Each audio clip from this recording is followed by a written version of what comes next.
Yes.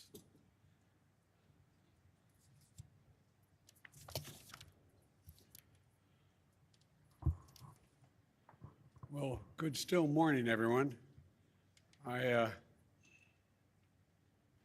realized last night when our dinner ended and the entertainment ended, it was 5 o'clock in the morning for most of you.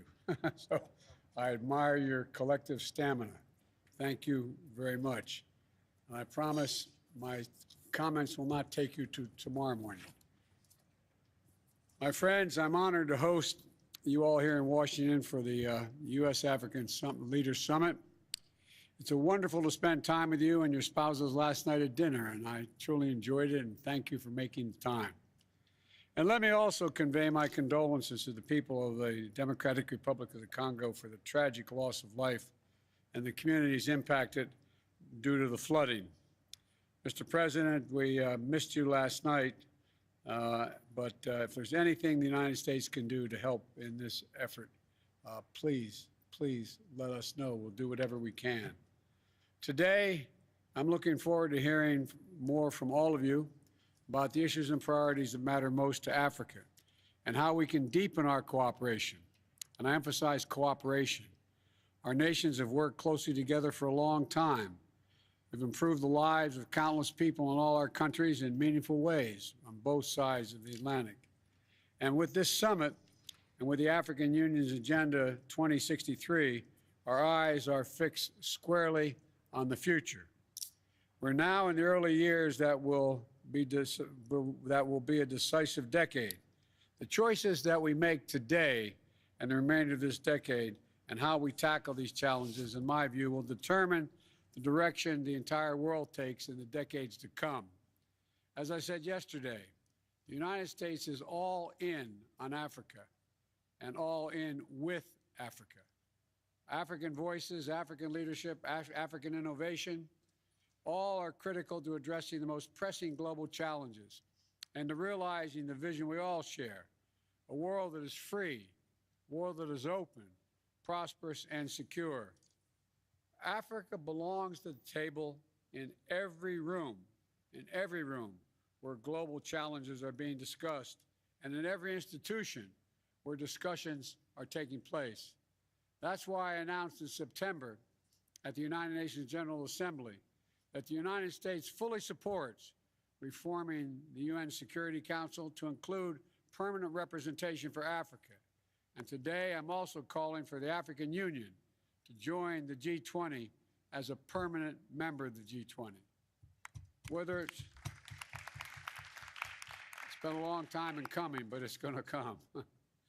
And today I'm also, whether we're upholding or defending the foundation principles of global peace and security enshrined in the UN Charter and the UN and in the AU's seminal documents, or meeting the challenges that impact every nation, the people of Africa are indispensable partners to delivering the progress that benefits everyone, not just in Africa and the United States, but the whole world.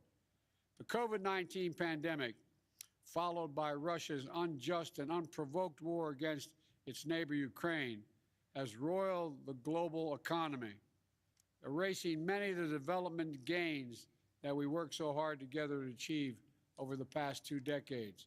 But that doesn't change our shared goals and our commitment to seeing them through.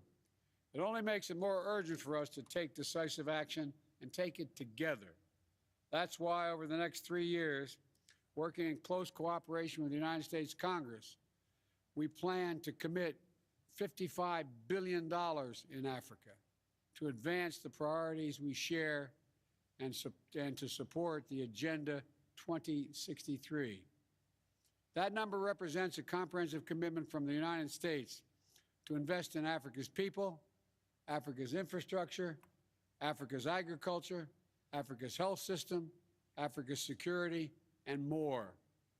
In our view, our new shared vision statement lays out a forward-looking foundation for the 21st century partnership between Africa and the United States. We want to work with you on these issues that matter most to our people's lives, and we're looking to increase our collaboration in every area, from rural communities to urban centers to cyberspace to outer space.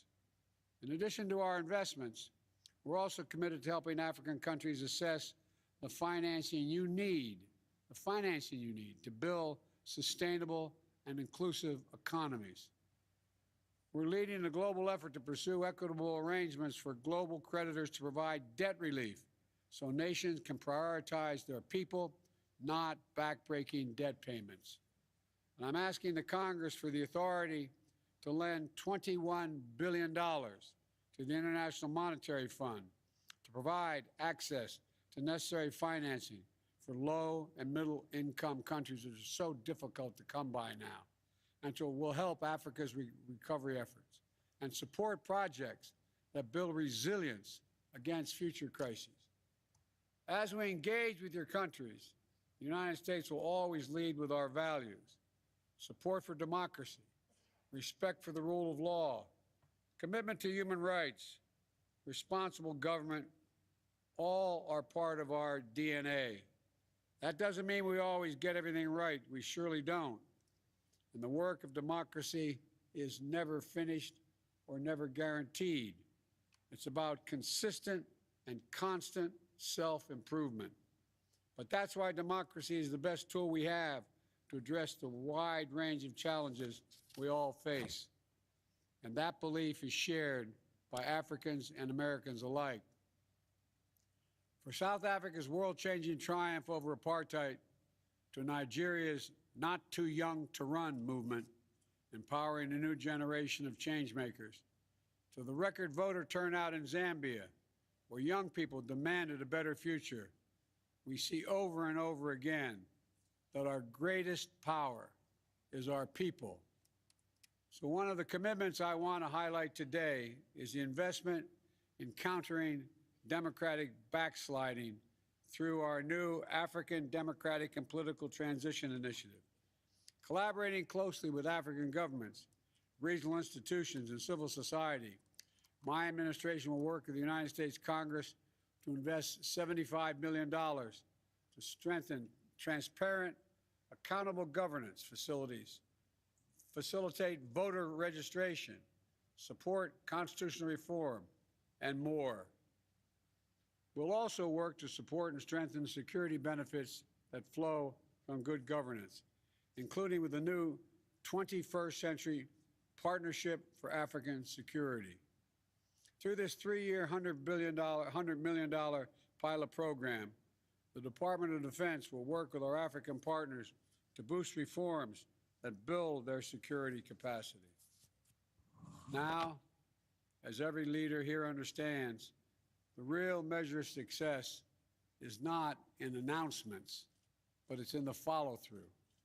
That's why I've asked one of our great diplomats, a man with deep respect for Africa and long experience working with the governments across the continent, to oversee implementation coming out of this summit, Ambassador Johnny Carson. Many of you already know him personally. You certainly know his skill and his reputation. So you know that he's going to make sure we translate our commitments on paper into progress that people can see in their daily lives. And on Tuesday, I also directed the establishment of the President's Advisory Council on African Diaspora Engagement in the United States, so we can tap the enormous strength of the diaspora communities here in the United States and make sure their insight and experiences are reflected in our work. And finally, I'm grateful that all of you made the journey to Washington for this summit, and I'm eager to visit your continent. As I told some of you, you invited me to your countries. I said, be careful what you wish for, because I may show up. The poor relatives always show up. The wealthy ones never show up. The poor come and they eat your food, stay longer than they should. Well, I'm looking forward to seeing many of you in your home countries. I also directed the establishment of the President Advisory Council, as I said, on the diaspora. We'll get input from them. And finally, I'm grateful that all of you made the journey, as I said. And I know it's been long, and I know when you arrive here in the middle of the night and then start off a couple hours later with meetings, it's a long haul. Vice President Harris is also planning to visit, as is my wife, Jill. Secretary Blinken's on his way, Secretary of Defense Austin, Secretary of Treasury Yellen, Secretary of Commerce Raimundo, the USAID Administrator Power, and our Ambassador to the United Nations, Linda Thomas Greenfield. Promise you'll send them back. Promise you'll send them back. I need them. They all want to go, but I'm worried they won't come home. But I'm all kidding aside. We're all going to be seeing you, and you're going to see a lot of us because we're deadly earnest and serious about this endeavor. And you're going to see us deliver our commitments, all of our commitments. Now, we've crafted this summit and this agenda in close cooperation with the African Union and focus on African priorities. The United States fully supports the blueprint you laid out in Agenda 2063 to build an integrated, quote, integrated, prosperous, and peaceful Africa that is driven by the African people, centered in inclusive and sustainable development, and where Africa is an indispensable global partner. I'm eager to hear from all of you. How can the United States deepen our partnerships with you and better work with African nations in the AU to fulfill the aspirations of Agenda 2063? I want to thank you all again. And I'm now going to turn it over to Secretary of State Blinken to facilitate our discussion. Again, thank you so much for being here. Appreciate it.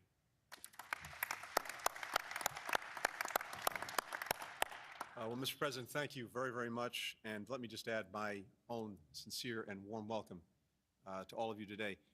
This is the last day of the summit. We've had a multiplicity of events, meetings, conversations, but I think this is the first time everyone is actually around the same table.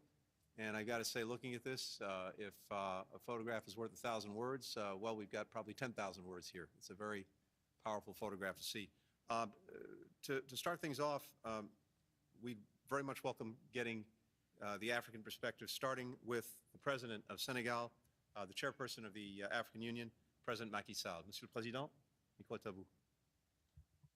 Merci beaucoup, Monsieur le Secrétaire d'État, Monsieur le Président Joseph Biden, chers hôtes, chers collègues, Monsieur le Secrétaire d'État, Mesdames et Messieurs les ministres. Au nom de l'Afrique, je vous remercie vivement, Monsieur le Président Biden, pour votre accueil convivial. Et je voudrais également remercier votre épouse Jill Biden pour le succulent dîner d'hier soir à la Maison-Blanche et la très belle musique qui a accompagné ce dîner. Merci en tout cas pour cette hospitalité. Je voudrais aussi saluer l'excellente organisation des travaux de notre sommet. Nous apprécions votre attachement au partenariat afro-américain ainsi que le temps et les efforts considérables que votre administration a consacrés à l'organisation de ce sommet. C'est dans le même esprit que nous sommes venus revitaliser avec vous notre agenda commun. Certes, les temps sont agités et incertains, les défis plus nombreux et plus complexes, mais c'est dans l'épreuve que l'amitié trouve son meilleur test de grandeur, de confiance et de respect mutuel. En ces temps de mutation profonde, travailler ensemble demande assurément une autre façon de penser le monde en agissant en partenaires conscients de leur niveau de développement inégal et respectueux de leurs valeurs communes et de leurs différences. Sur cette base, Monsieur le Président, l'Afrique par ma voix souhaite partager avec vous 6 priorités et un message pour notre sommet. Première priorité, la paix, la sécurité et la lutte contre le terrorisme en Afrique. Nous souhaitons que la lutte contre le terrorisme en Afrique fasse partie intégrante du combat global contre ce fléau en tant que menace à la paix et à la sécurité internationale. Monsieur le Président, nous attendons...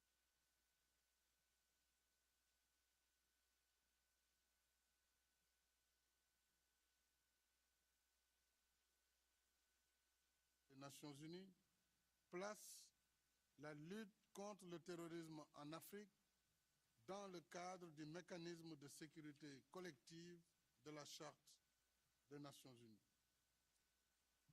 Deuxième priorité. Mais avant la deuxième priorité, je voudrais saluer au nom de tous les collègues la décision importante de soutien du président Biden de la participation de l'Afrique comme membre permanent du G20. Cela mérite des félicitations et des applaudissements au président, puisque ça va être le déclencheur pour notre participation au G20 comme membre à part entière, mais aussi son soutien pour l'intégration du continent comme membre permanent au Conseil de sécurité. Monsieur le Président, devant le triple impact du changement climatique, d'une crise sanitaire sans précédent et d'une guerre majeure, l'Afrique renouvelle son plaidoyer pour la réallocation partielle des droits de tirage spéciaux. Et vous en avez évoqué un aspect très important. Nous souhaitons que le Congrès puisse vous accompagner dans ce souhait et la mise en œuvre effective de l'initiative du G20 sur la suspension du service de la dette après ces différents chocs. À travers le monde, y compris dans les pays développés, des millions de personnes n'arrivent plus à supporter le coût de la vie et basculent dans l'extrême pauvreté. La situation est encore plus difficile pour des économies beaucoup plus faibles comme les nôtres. À l'image des plans massifs déployés par les pays développés en soutien aux ménages et aux entreprises, nous avons aussi mis en place des mesures de résilience économique et sociale, mais avec des capacités limitées devant l'ampleur de la crise. C'est pourquoi nous plaidons pour une action solidaire internationale en soutien à nos efforts de résilience et de relance économique. Je dois dire que la crise actuelle affaiblit l'idéal démocratique sur le continent.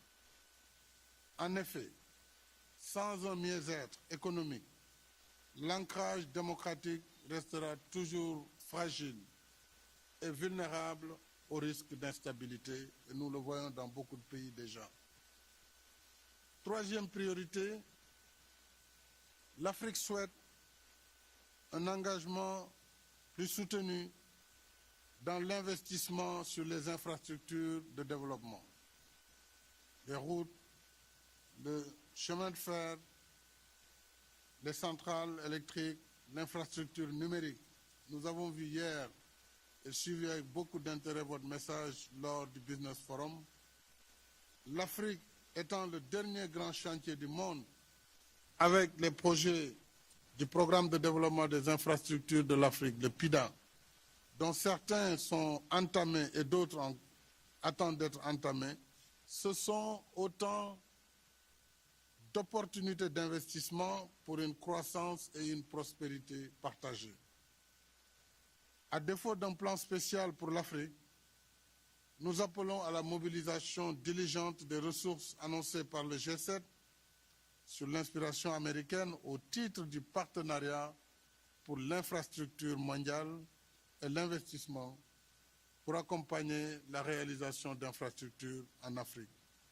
Bien entendu, il ne s'agit pas de mobiliser seulement des fonds publics, mais il faut impliquer le secteur privé et voir les réformes également qui doivent être faites en Afrique pour attirer ces investissements privés.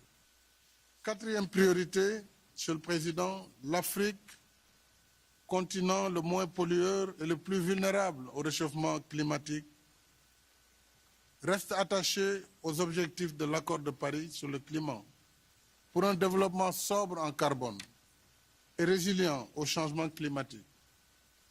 Je rappelle que, selon les estimations du GIEC, l'Afrique a besoin de 86 milliards de dollars américains par an d'ici 2030 pour financer ses besoins d'adaptation.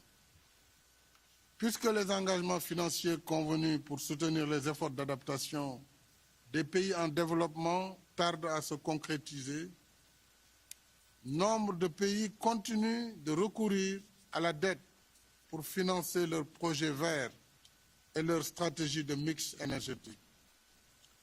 Mais l'Afrique demande une transition énergétique juste et équitable pour satisfaire ses besoins d'industrialisation à des coûts compétitifs et assurer l'accès universel à l'électricité dont plus de 600 millions d'Africains restent encore privés.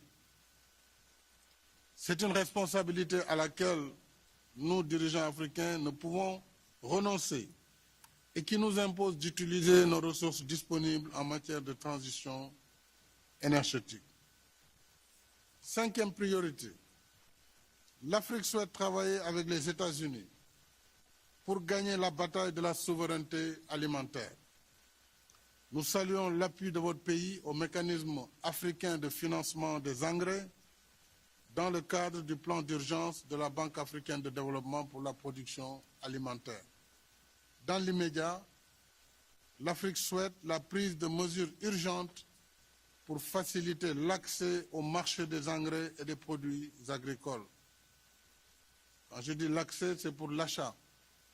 À moyen et long terme, nous voulons surtout travailler avec les États-Unis pour l'amélioration de la production en Afrique, y compris par des investissements massifs dans la diversification des chaînes de valeur et le renforcement des infrastructures agricoles.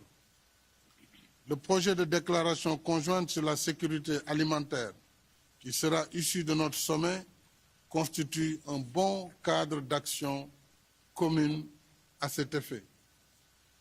Avec les leçons apprises de la crise, le moment est propice pour prendre une action vigoureuse dans le domaine agricole et de la sécurité alimentaire.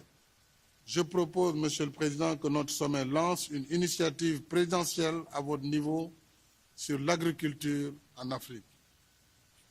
Sixième priorité, enfin, l'Afrique appelle à une gouvernance mondiale plus juste et plus inclusive, notamment par l'accélération du processus de réforme du Conseil de sécurité et l'octroi d'un siège à l'Union africaine et au sein du G20. Et là, vous avez déjà apporté la réponse qui était attendue. Je vous en remercie au nom de l'ensemble de nos collègues. Ainsi, avec le soutien des États-Unis, dont je remercie chaleureusement les engagements, nous espérons que l'adhésion de l'Afrique au G20, que j'avais soumise à l'attention du sommet de Bali, sera actée au prochain sommet du G20 en Inde. Voilà, Monsieur le Président, nos 6 priorités. Quant à notre message, c'est un engagement renouvelé pour l'ouverture, le dialogue et le partenariat pour des relations internationales apaisées. Dans cet esprit, l'Afrique réitère son appel pressant à la levée des sanctions qui continuent de frapper le peuple zimbabwéen. Monsieur le Président, je crois que le Zimbabwe a été sanctionné du temps du président Mugabe. Il est temps, je pense, qu'on lève ces sanctions pour que le peuple zimbabwéen puisse continuer à lutter efficacement contre le sous-développement et contre la pauvreté. Au nom de mes collègues, je dois également vous dire que nous sommes préoccupés, Monsieur le Président, par le projet de loi américain portant sur les échanges économiques et commerciaux entre nos pays et une puissance étrangère. Ce projet, avec sa gamme de sanctions qui vise tout un continent, est une première dans les relations internationales. Toute l'Afrique se demande pourquoi un tel projet de loi et pourquoi l'Afrique est visée.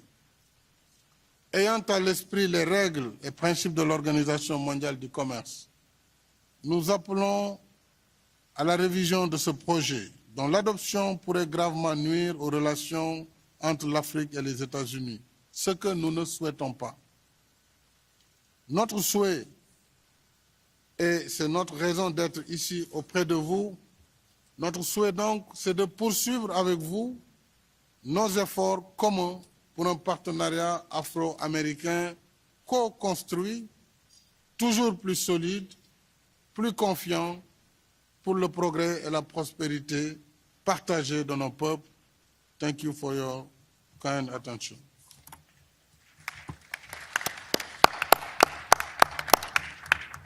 Merci beaucoup, Monsieur le Président.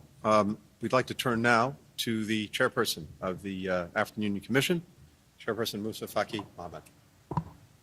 Merci, Monsieur le Secrétaire d'État, Excellence Monsieur Joe Biden, Président des États-Unis d'Amérique, Excellence Monsieur Macky Sall, Président de la République du Sénégal, Président en exercice de l'Union africaine, Excellences, Mesdames et Messieurs les chefs d'État et de gouvernement. Thank you, Mr. President, for your hospitality and facilities offered for the success of this summit. Notre rencontre d'aujourd'hui est historique à plus d'un titre. Toutes les aspirations, déclinées avec beaucoup de relief par le président Macky Sall, inscrites à l'agenda africain 2063, embrassent les grandes convergences de nos objectifs et philosophies politiques centrées sur la paix, l'intégration, le développement inclusif, la bonne gouvernance, la démocratie et les droits de l'homme.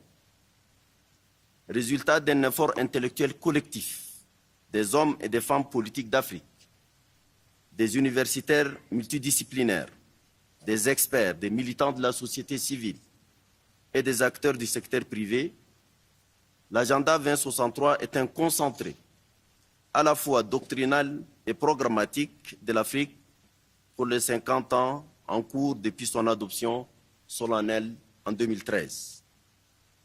Pour assurer sa marche dans la voie ainsi tracée, l'Afrique compte d'abord et avant tout sur ses propres efforts. Son génie propre, elle s'attache fermement à la solution des problèmes africains par les Africains eux-mêmes.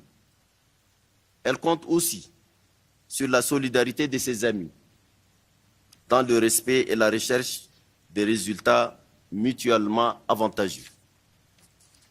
Dans cette perspective de solidarité, nous affirmons franchement à tous nos partenaires notre préférence pour les actes concrets plutôt que les seules déclarations de bonnes intentions.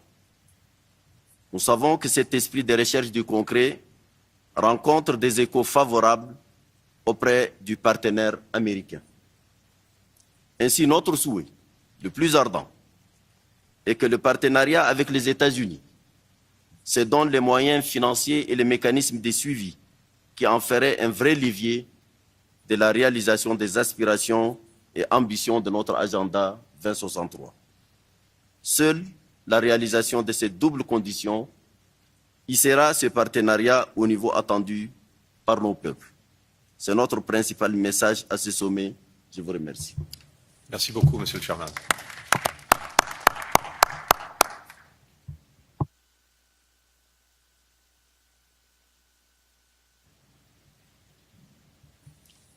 I